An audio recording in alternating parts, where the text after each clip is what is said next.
நல்ல ஞாபகம் இருக்கட்டும், இது ஏன் சமஸ்தானம். கும்மிருட்டில் குடல் கிழித்து குன்றில் ஏழும் பெண்ணோடியே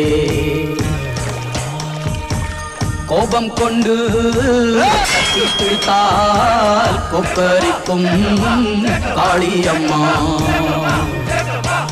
உன் கண் சிவந்து பார்த்தால் போதும் துரோகியின் கத்தி உளுந்து போகும் அம்மா.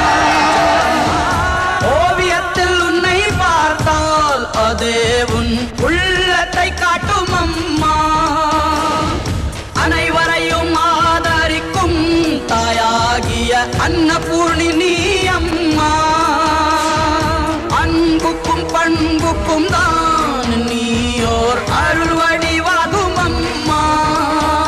உந்தன் மொழிதானே மேலோரோதும் வேதம், உந்தன் செயல்தானே எதிலும் இங்கே தர்மம்.